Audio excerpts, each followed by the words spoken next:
नमस्कार मित्रों, स्वागत करता हूं आपका हमारे जेवी एनसीआईबी मेड सिंपल के इस चैनल में। दोस्तों, आज के इस वीडियो लेक्चर के माध्यम से हम लोग अपने एवीएफएम के यूनिट 13 के एमसीक्यूज़ को डिस्कस करेंगे। डेली हम लोग एक यूनिट के एमसीक्यूज़ को डिस्कस कर रहे हैं अपने लाइव सेशन में, और आज का जो टॉपिक है वो है कॉर्पोरेट वैल्यूएशन। सो फ्रेंड्स, आइए दोस्तों कॉर्पोरेट वैल्यूएशन यूनिट के जो इंपॉर्टेंट एमसीक्यूज़ हैं उसे डिस्कस करते हैं। मैं आपको हर एक ऑप्शंस को समझाऊंगा, क्या क्या सही जवाब होगा और क्या क्या क्वेश्चन बन सकता है एक क्वेश्चन पे, वो मैं समझाऊंगा। तो अंतिम तक बने रहे दोस्तों। चलिए हम लोग कवर करते हैं। दोस्तों, वीडियो को शुरुआत करने से पहले आपके लिए आज के लिए एक विशेष ऑफर है। आज आपको 10% की छूट मिल रही है। किस पे दोस्तों? हमारे कॉम्प्रिहेंसिव सीआईबी प्लान पे। ये ऑफर मिडनाइट तक वैलिड है। आपको एक्सक्लूसिव 10% डिस्काउंट मिल रहा है। ये कूपन कोड आपको यूज करना है हमारे ऐप पे। ऐप का लिंक आपको डिस्क्रिप्शन सेक्शन में मिल जाएगा। जेवी एनसीआईबी मेड सिंपल ये नाम से ऐप है हमारा। इसको इंस्टॉल कर ले। और दोस्तों, आज आप यदि किसी भी कॉम्प्रिहेंसिव प्लान में यदि इनरोल होते हैं तो दोस्तों आपको 10% का ऑफर मिल रहा है। अब कॉम्प्रिहेंसिव प्लान में क्या क्या है, तो आपको यूनिट वाइज थ्योरी मिलेगा, 3000 प्लस एमसीक्यूज़ मिलेंगे, डेली क्विजेज मिलेंगे, मॉक टेस्ट मिलेंगे, फुल लेंथ मॉक टेस्ट मिलेंगे। यानी दोस्तों पीडीएफ, वीडियोस, मॉक टेस्ट, ये सभी के सभी मिलकर ये कॉम्प्रिहेंसिव प्लान बना है। तो यदि आप इस तरह के कंटेंट में इंटरेस्टेड हैं तो प्लीज़ आज आप ऑफर का यूज़ कीजिए, ऐप को इंस्टॉल कीजिए, इनरोल कीजिए और दोस्तों इस सक्सेस के पाथ पे एम्बार्क कीजिए। ठीक है, तो ये ऑफर मिडनाइट तक वैलिड है। चलिए दोस्तों, ऐप का लिंक आपको डिस्क्रिप्शन में मैं प्रोवाइड कर देता हूँ। यही ऐप का लिंक है जो कि आप डिस्क्रिप्शन सेक्शन से देख सकते हैं। आइए दोस्तों, हम लोग शुरुआत करते हैं आज के वीडियो लेसन को पहले क्वेश्चन के साथ। क्वेश्चन में पूछा जा रहा है कि कॉर्पोरेट वैल्यूएशन क्या होता है, व्हाट इज कॉर्पोरेट वैल्यूएशन। आइए जरा देखते हैं कि कॉर्पोरेट वैल्यूएशन क्या होता है। Let's see the option.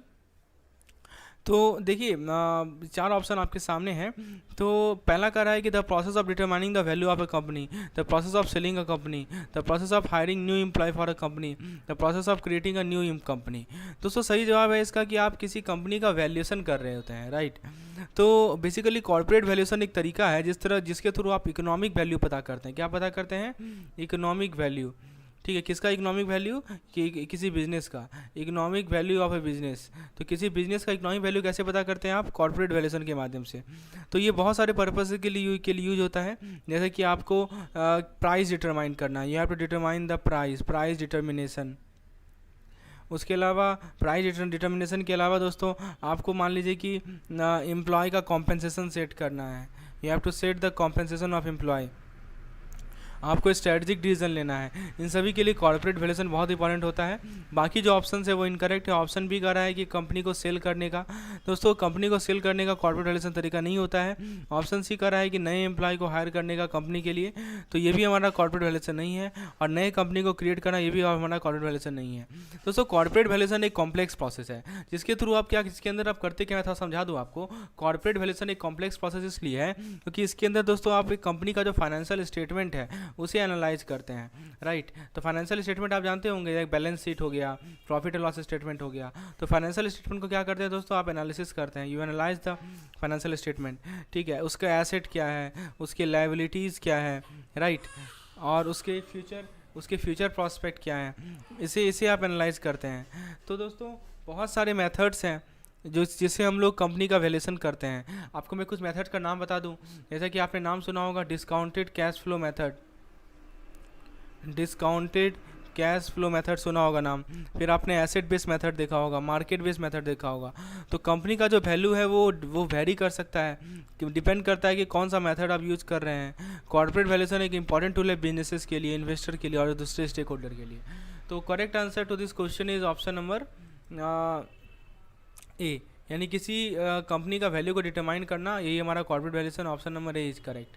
आइए क्वेश्चन नंबर 2 को देखते हैं। क्वेश्चन नंबर 2 में आपसे पूछा जा रहा है कि हमारा जो कॉर्पोरेट वैल्यूएशन का जो वैल्यू है उसका 2 प्राइमरी टाइप ऑफ वैल्यू कौन कौन सा होता है। यानी कॉर्पोरेट वैल्यूएशन में जो 2 प्राइमरी टाइप ऑफ वैल्यू होते हैं वो कौन कौन से वैल्यू होते हैं। दोस्तों सही ऑप्शन है आपके पास book value, profit value, book value, market value, enterprise value, profit value और इंटरप्राइज वैल्यू। सो फ्रेंड्स सही जवाब है इसका book value and market value, यानी ऑप्शन नंबर बी। देखिए बेसिकली कॉर्पोरेट वैल्यूएशन में दो प्राइमरी टाइप ऑफ वैल्यूज़ होते हैं, बुक वैल्यू और मार्केट वैल्यू। थोड़ा सा मैं आपको बुक वैल्यू के बारे में बता दूं। Let me talk something about our book value. Book value क्या होता है कि कंपनी का जो एसेट है, राइट, कंपनी के एसेट में से कंपनी का जो लायबिलिटी है उसे माइनस कर लीजिए तो आपको बुक वैल्यू मिल जाएगा, राइट। तो ये कंपनी का नेट वर्थ होता है। ये क्या होता है? कंपनी का नेट वर्थ होता है। तो कंपनी के एसेट में से कंपनी का लायबिलिटी माइनस कर लेंगे तो आपको बुक वैल्यू मिलेगा, और ये कंपनी का नेट वर्थ का मेजर होता है। जहाँ तक बात है मार्केट वैल्यू की, ये भी मैं आपको समझा देता हूँ। Late me talk about this market value also. तो ये वो प्राइस होता है जो कि बायर किसी कंपनी के शेयर के लिए पे करता है।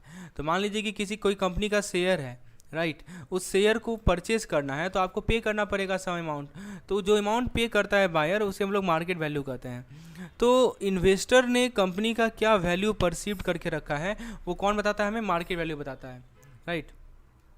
तो जो बुक वैल्यू और मार्केट वैल्यू के बीच का डिफरेंस है वो सिग्निफिकेंट हो सकता है। जैसे मैं आपको एग्जांपल लेता हूँ।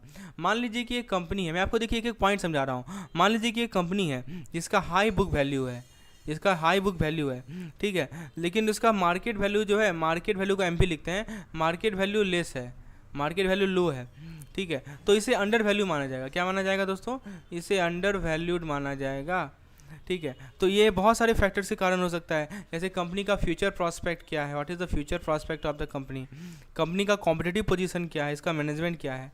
तो दोस्तों बुक वैल्यू और मार्केट वैल्यू को यूज़ किया जाता है ताकि आप बहुत सारे वैल्यूएशन मैट्रिक्स को कैलकुलेट कर सकें। जैसे आप जानते होंगे price to book value, PV ratio, right. आप जानते होंगे price value, enterprise value to EBITDA ratio. तो ये मैट्रिक्स को यूज़ करते हैं आप किसी अलग अलग कंपनीज़ के वैल्यू को कंपेयर करने के लिए, ताकि किसी कंपनी का ओवर द टाइम कैसा वैल्यू फ्लक्चुएट कर रहा है ये आप जान सकें। तो दोस्तों इस क्वेश्चन के कंटेक्स्ट में सही जवाब है book value and market value. मैंने एक एक पॉइंट आपको समझा दिया। Option number B is correct. आइए क्वेश्चन नंबर 3 को देखते हैं। Let's see the question number 3। So friends question number 3 में आपसे पूछा जा रहा है कि what is book value in corporate valuation. आपको बताना है कि कॉर्पोरेट वैल्यूएशन में ये तो हमने डिस्कस किया अभी। Let move to the next question. Corporate valuation में बुक वैल्यू क्या होता है? पहला ऑप्शन कह रहा है कि कंपनी का वैल्यू जो कि इसके फाइनेंशियल स्टेटमेंट के द्वारा डिटरमाइन किया गया। फिर कह रहा है कि जो मार्केट के द्वारा डिटरमाइन किया गया कंपनी का वैल्यू। तीसरा कह रहा है कि कंपनी का वैल्यू जो कि प्रॉफिट मार्जिन के द्वारा डिटरमाइन किया गया। चौथा कह रहा है कंपनी का वैल्यू जो कि लायबिलिटीज़ के द्वारा डिटरमाइन किया गया। दोस्तों देखिए सही जवाब है कि कंपनी का वैल्यू जो कि फाइनेंशियल स्टेटमेंट के द्वारा डिटरमाइन किया गया।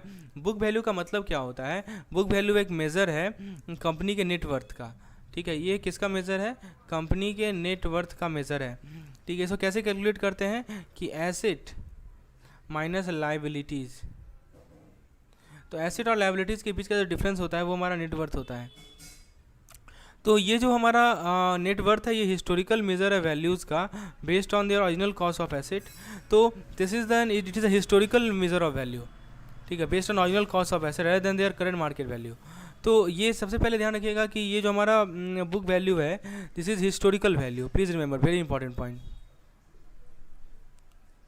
हिस्टोरिकल वैल्यू का मेजर है। किस पे बेस्ड होता है? ये ओरिजिनल कॉस्ट ऑफ एसेट पे बेस्ड होता है। दोस्तों मार्केट वैल्यू, ये तो बुक वैल्यू बताया आपने। मार्केट वैल्यू क्या होता है कि मार्केट वैल्यू कंपनी का वैल्यू होता है जो कि इसके इन्वेस्टर जो कि मार्केट में डिटरमाइन किया जा रहा है। ये वो प्राइस होता है जिसमें इन्वेस्टर जो है पे करने के लिए तैयार हैं, राइट। सो फ्रेंड्स आपको समझ में आ गया इसका सही जवाब क्या है? ये the correct answer to this question option number B, मतलब कंपनी का वो वैल्यू जो कि इसके फाइनेंशियल स्टेटमेंट के द्वारा डिटरमाइन किया जा रहा है। तो अब देखिए यहाँ पे 2 टर्म आप देखा होगा, प्रॉफिट मार्जिन और लायबिलिटीज़। तो प्रॉफिट मार्जिन और लायबिलिटीज़ दोस्तों ये हमारे डायरेक्टली बुक वैल्यू से रिलेटेड नहीं है। प्रॉफिट मार्जिन कंपनी के प्रॉफिटेबिलिटी को मेजर करता है, जबकि लायबिलिटीज़ दोस्तों फाइनेंशियल ऑब्लिगेशन को मेजर करता है, राइट। सो इसीलिए ये सभी फैक्टर्स जो है अफेक्ट नहीं करते हैं किसी कंपनी के वैल्यूएशन को।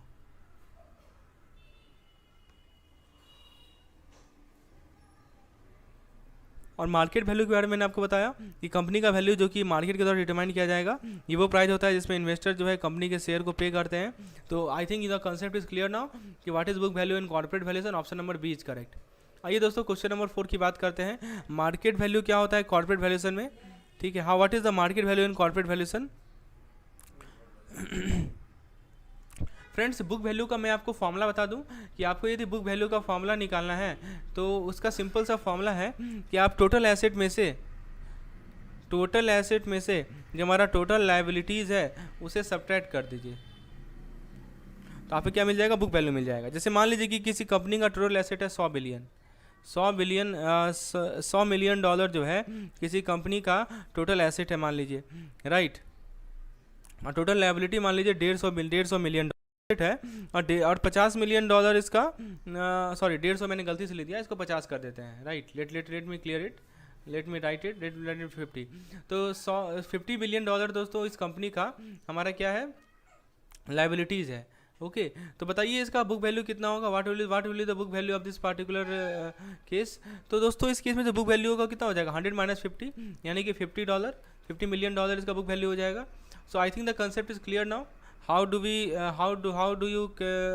We calculate it, right. So अब जरा बात करते हैं दोस्तों मार्केट वैल्यू की। If you talk about the market value in corporate valuation, so market value कैसे निकालते हैं, how do we calculate the market value. तो फ्रेंड्स देखिए, मार्केट वैल्यू जो है हमारा वो प्राइस होता है जो कि बायर जो है किसी कंपनी के शेयर के लिए पे करने के लिए तैयार होते हैं। तो ये कंपनी का परसीव्ड वैल्यू होता है, this is the company perceived value, this is the company perceive value by the investor.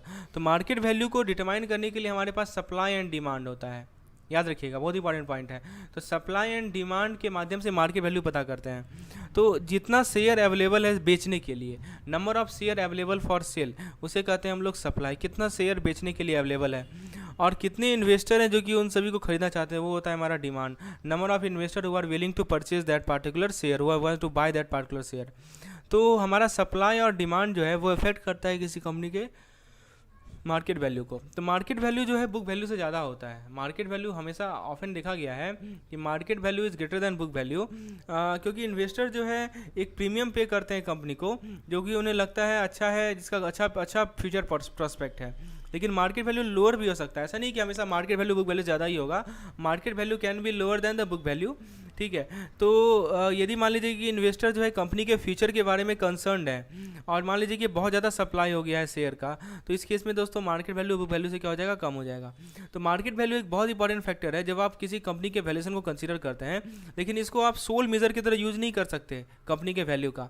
जैसे कि बुक वैल्यू हुआ, प्रॉफिट मार्जिन हुआ, लायबिलिटीज़ हुआ, इन सभी को भी कंसिडर किया जाना चाहिए। तो आपने बुक वैल्यू मार्केट वैल्यू में अंतर समझा।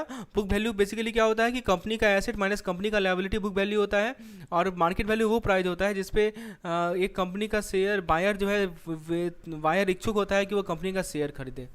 दोस्तों सेकंड पॉइंट याद रखिएगा, बुक वैल्यू को निकालने के लिए क्या करना पड़ता है, टोटल एसेट में से टोटल लायबिलिटी माइनस करना पड़ता है। मार्केट वैल्यू निकालने के लिए current share price into number of share outstanding. Usefulness क्या है दोस्तों, बुक वैल्यू एक हिस्टोरिकल सिग्निफिकेंस है शेयर का। एंड लिमिटेशन क्या है दोस्तों कि हमारा जो मार्केट प्राइस वैल्यू होता है यानी बुक वैल्यू होता है वो हमारा हिस्टोरिकल कॉस्ट ऑफ एसेट पे बेस्ड होता है, जबकि हमारा मार्केट वैल्यू को वोलेटाइल हो सकता है और स्पेकुलेशन के द्वारा इन्फ्लुएंस होता है। तो होपफुली आपको क्लियर हो गया होगा कि बेसिकली मार्केट वैल्यू क्या होता है कॉर्पोरेट वैल्यूएशन में। चलिए friends, if you are preparing for CIV and if you need any study material, if you require दोस्तों 3000+ MCQs की रिक्वायरमेंट है, if you need concise notes, quick revision PDFs, videos, elaborative videos where each and every concept is explained in a clear and lucid manner, then please opt for our comprehensive plan. In comprehensive plan you get all these benefits, PDF, videos, mock test, everything you get. And if you only want PDF, then we have separate plan for that particular PDF. What you need to do, you need to install this GIV and CIV Made Simple app, which is available on Google Play Store, and you can go through the courses available and you can select the most appropriate course as per your requirement.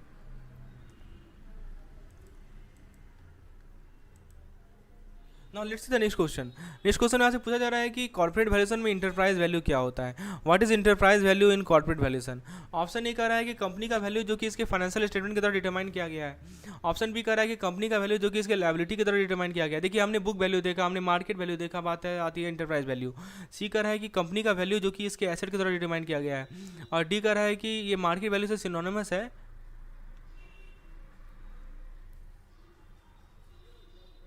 और इसका मतलब कि जो भी value company पे placed है। सो दोस्तों सही जवाब है इसका, it is synonymous to with market value and refers to the value placed on the company. So option number D is correct. Next question पूछा जा रहा है कि कौन सा फॉर्मूला यूज करते हैं इसके थ्रू आप डिटरमाइन कर सकते हैं इंटरप्राइज वैल्यू को। Which formula is use to determine enterprise value. Equity value plus asset value, asset minus liability, equity value plus डेब्ट and other obligation, and finally equity value plus liabilities and minus asset. So please tell enterprise value को निकालने के लिए कौन सा formula applicable है। सही जवाब है दोस्तों option number B, equity value plus डेब्ट and other So option number B is correct. Equity value plus debt and other obligation minus cash and cash equivalent. Now next question, why is business valuation used by management? Management business valuation क्यों use करती है? पहला option कर रहा है ये पता लगाने के लिए कि अलग अलग स्ट्रेटजीज का क्या इफेक्ट पड़ेगा एम्प्लॉय सेटिस्फेक्शन पे क्या इफेक्ट पड़ेगा। दूसरा ऑप्शन कर रहा है कि ये पता लगाने की अलग अलग स्ट्रेटजी जो कि कस्टमर लॉयल्टी पे यूज किया जा रहा है। एंड फाइनली ये एस्टिमेट करने के लिए अलग अलग स्ट्रेटजीज का क्या इफेक्ट है on various strategy on supply relationship and to estimate the effect of various strategies on value of the firm. बताइए बिजनेस वैल्यूएशन को क्यों यूज किया जाता है? सही जवाब है दोस्तों कि देखिए हमें यदि एस्टिमेट करना है कि अलग अलग स्ट्रेटजीज का क्या इफेक्ट पड़ रहा है फर्म के वैल्यू पे, तो हम लोग वहाँ पे इंटरप्राइज वैल्यू मेथड को यूज करते हैं। Please remember option number D is correct. Now let's see the next question that we have. इनमें से कौन सा फैक्टर है जो कि जिसने वैल्यूएशन को रिलेवेंट बना दिया है? Right, which of the following factor has made the valuation increasingly relevant? Option number A globalization and economic liberalization, and finally it is C, merger. B is merger and acquisition. C is employee stock option and regulatory body only. D globalization, economic liberalization, merger and acquisition, strategic alliance, employee stock option and regulatory body. So why is valuation is necessary? Because of which factors? So correct answer is option number D, that is employee stock option and regulatory body. Okay, option number D is correct. Globalization, economic liberalization, merger, acquisition. This is the correct answer. Next question we have that what is the primary objective of valuation? valuation का primary objective क्या है? Company का employ satisfaction को estimate करना, company का customer loyalty estimate करना, company के supplier relationship को एस्टिमेट करना और कंपनी के ट्रू वर्थ को एस्टिमेट करना करंट मार्केट में। तो दोस्तों वैल्यूएशन का प्राइमरी ऑब्जेक्टिव ये है कि आप एस्टिमेट करें कि कंपनी का करंट मार्केट में वर्थ कितना है, how much worth it is. Fair market value का कंसेप्ट क्या है, so where it is used for?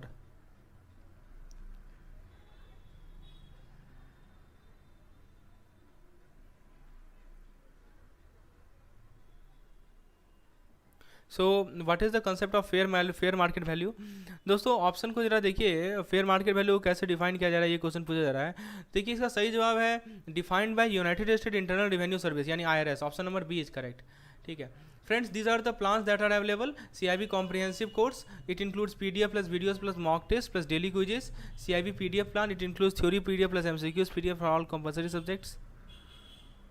And finally we have CIB mock test program. For mock test we have mock test for all the 4 compulsory subjects.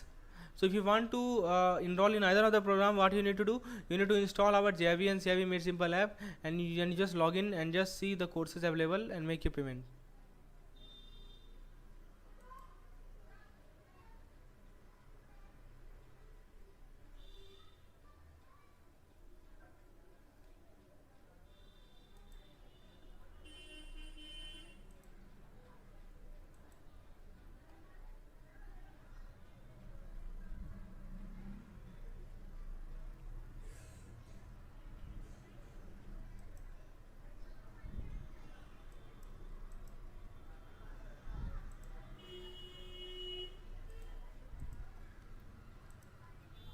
Now what is fair market value? We have discussed market value already. What is fair market value? दोस्तों fair market value वो price होता है जहाँ पे एक buyer और seller जो है एग्री करते हैं एक reasonable knowledge of relevant factor का रिलेवेंट नॉलेज के साथ कि जहाँ पे where neither is under any under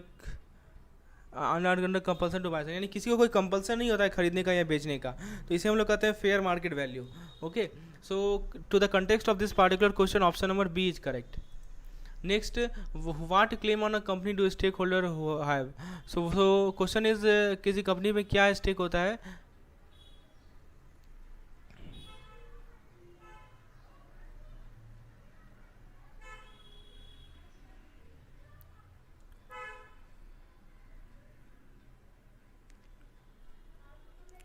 What claims on a company do stakeholder have? So regarding claims it is asking, so option number C is correct, equity and preference share, debenture and outstanding loan. Option number C is correct. Next question is IVS का purpose क्या होता है? IVS क्या होता है? International valuation standard. मैं आपको बता दूं IVS का मेन फंक्शन क्या है कि गाइड करना वैल्यूएशन प्रोफेशनल्स को वर्ल्ड वाइड, इंश्योर करना consistency professional world wide, ensuring consistency transparency and confidence in valuation, Next question is according to IVS 106, as per IVS 106 105 valuation approaches and method, how should relevant valuation approaches be used? तो relevant valuation approach को कैसे use किया जाए? तो option number C is correct, उन्हें carefully consider किया जाए और अप्रोप्रिएटली यूज़ किया जाए। Next question we have is what economic concept are valuation methodology based on, यानी वैल्यूएशन के जो मेथोलॉजीज है वो कौन से इकोनॉमिक कंसेप्ट पे बेस्ड हैं? ऑप्शन है आपका economic downturn and boom, supply and demand, price equilibrium, anticipation of birth and inflation and deflation.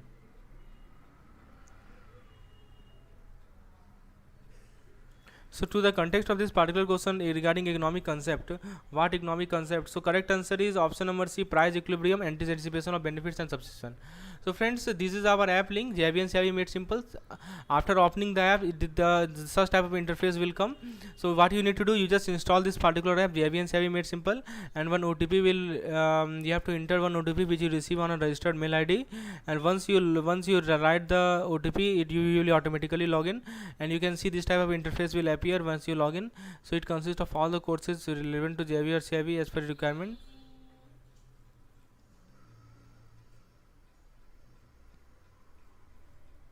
So hopefully you enjoyed the session. If you want comprehensive plan which is a 10% offer today, do enroll in our comprehensive plan methods. You can contact me on this particular number by WhatsApp.